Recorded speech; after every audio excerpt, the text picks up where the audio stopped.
Hello दोस्तों, मैं भीम कुमार आपका अपना चैनल VW में आप सबका स्वागत है। चलिए दोस्तों, आज का जो क्वेश्चन हम लोग देखेंगे साइंस से जो साइंस का है, जिसमें विज्ञान अनिवार्य से लिया गया है। मतलब यह 10th क्लास का है। जो मासिक परीक्षा अक्टूबर 2024 में अभी हो रही है, यह अक्टूबर का आज का पेपर है। अक्टूबर का आज का पेपर है। आप अब देखिए इसमें आप कितने क्वेश्चन सही लगाए हैं और कितने गलत लगाए हैं। आप अपनी मार्क्स चेक कर सकते हैं कि कितना आपका गलत है और कितना आपका सही है।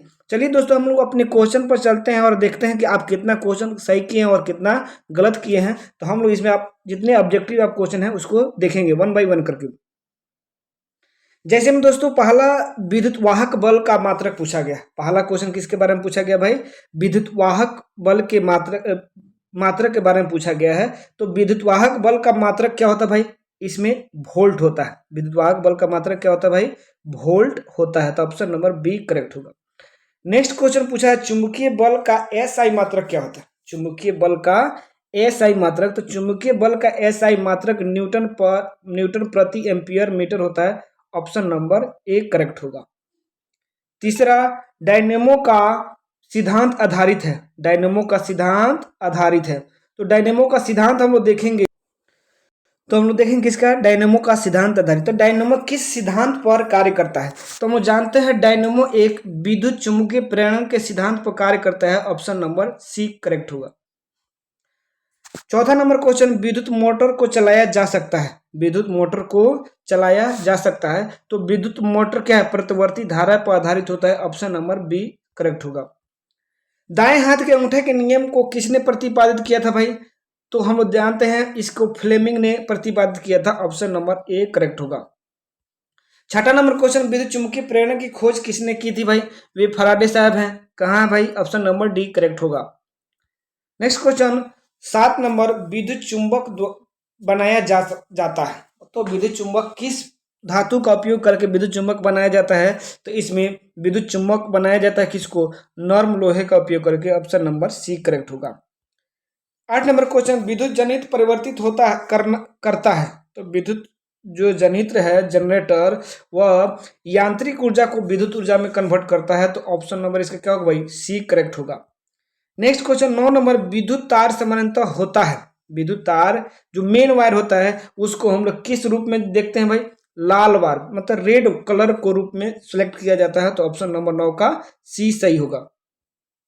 नेक्स्ट, दिक परिवर्तक जनित्र उत्पन्न करता है। जो a generator with a commutator produce. तो क्या करता है भाई? Alternating current. क्या प्रोड्यूस करता है? Alternating current. B option correct होगा। डाल्डा में उपस्थित वसा अम्ल किस प्रकृति का होता है? तो हम जानते हैं ये असंतृप्त होता है। असंतृप्त हाइड्रोकार्बन होता है। ऑप्शन नंबर ए सही होगा।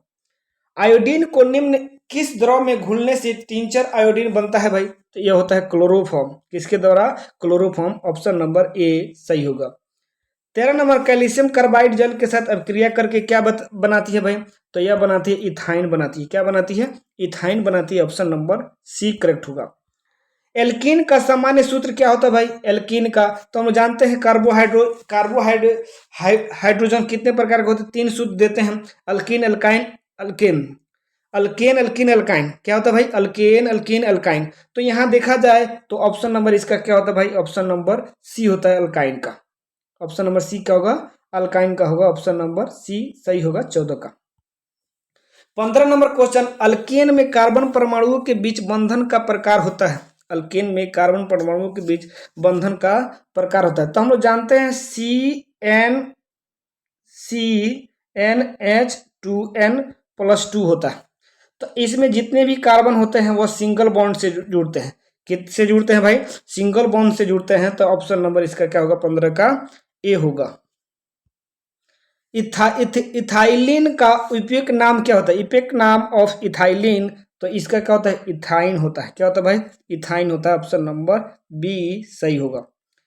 17 नंबर, एल्डिहाइड श्रेणी के सदस्यों का क्रियाशील समूह है। एल्डिहाइड जो होता है उसका क्रियाशील समूह क्या होता है? तो एल्डिहाइड का ऑप्शन नंबर क्या होगा भाई? बी होगा। एल्डिहाइड का ऑप्शन नंबर बी सही होगा।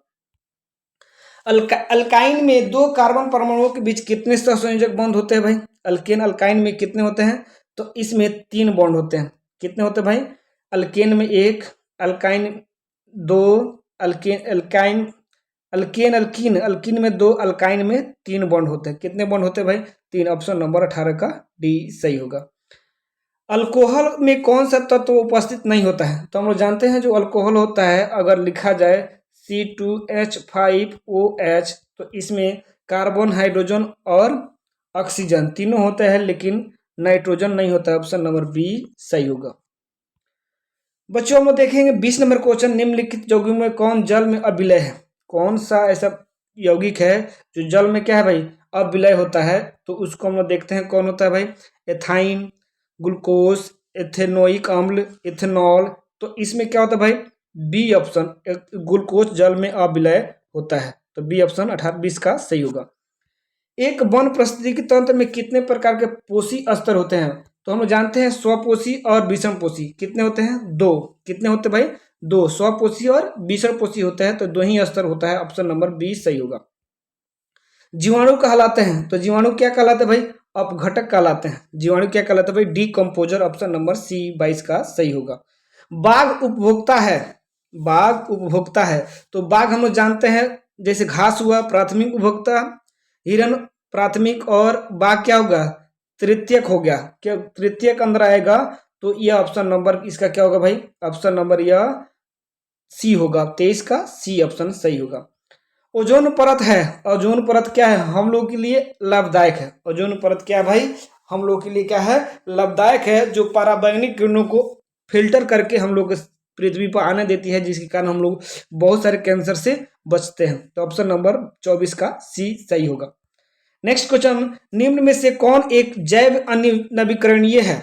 निम्न में से कौन एक जैव अनवीकरणीय है? तो अनवीकरणीय के अंदर इसको देखा जाए तो वाहित जल, कागज, इसमें डीडीटी क्या होगा भाई? 25 का डीडीटी सी ऑप्शन सही होगा। प्राथमिक उपभोक्ता कहलाते हैं, प्राथमिक उपभोक्ता कौन कहलाते हैं भाई? शाकाहारी कहलाते हैं। जो शाकाहारी जो घास खाते हैं उसको हम लोग क्या कहते हैं? प्राथमिक उपभोक्ता कहते हैं। तो ऑप्शन नंबर 26 का डी सही होगा। जैव आवर्धन प्रदर्शित करने वाले रसायन कौन है भाई? जैव आवर्धन प्रदर्शित करने वाले ऑप्शन नंबर क्या है भाई? ये होगा CFC। कौन है भाई? क्लोरोफ्लोरोकार्बन। 28 नंबर क्वेश्चन हम लोग देखेंगे। 28, निम्नलिखित में कौन पारिस्थितिकी तंत्र का जैव घटक हो सकता है? तो इसमें हम लोग जानते हैं, इसमें क्या भाई? इसमें कवक, मृदा, तापमान, वायु। तो इसमें क्या होगा? जैव, इसमें ऑप्शन नंबर ए होगा, फंगी होगा। 28 का ए सही होगा। 29 नंबर, क्लोरोफ्लोरो का व्यापक उपयोग होता है। क्लोरोफ्लोरो का व्यापक उपयोग होता है। तो इसमें हम लोग जानते हैं क्लोरोफ्लोरो का जेट इंजनों में, एयर कंडीशनरों में, रेफ्रिजरेटरों में तथा इनमें सभी। तो ऑप्शन नंबर इसका क्या होगा? 29 का डी होगा। इसका उपयोग सब जगह किया जाता है, जहाँ जेट इंजन होते हैं, एयर कंडीशनर होते हैं, रेफ्रिजरेटर होते हैं, इनमें सभी का उपयोग किया जाता है। Option number D. 30 number question देखिए, इसमें का लास्ट क्वेश्चन, निम्नलिखित में कौन प्राकृतिक पारिस्थितिकी तंत्र है? तो इसमें कौन प्राकृतिक पारिस्थितिकी तंत्र है? तो पार्क देखें मानव द्वारा, फुलवारी देखें मानव द्वारा, कृषि भूमि देखें मानव द्वारा, लेकिन समुद्र क्या है भाई? एक प्राकृतिक पारिस्थितिकी तंत्र है। ऑप्शन नंबर डी करेक्ट है। हेलो दोस्तों, आज का क्वेश्चन यहीं तक खत्म होता है। अगले वीडियो के लिए मेरे चैनल को सब्सक्राइब, लाइक और अपने दोस्तों के साथ शेयर कीजिए, कि आपके दोस्त भी अपने अनुमान लगा सके कि अपने एग्जाम में कितने क्वेश्चन सॉल्व किए हैं, कितना उनका सही है, कितना गलत है। जय हिंद, जय भारत।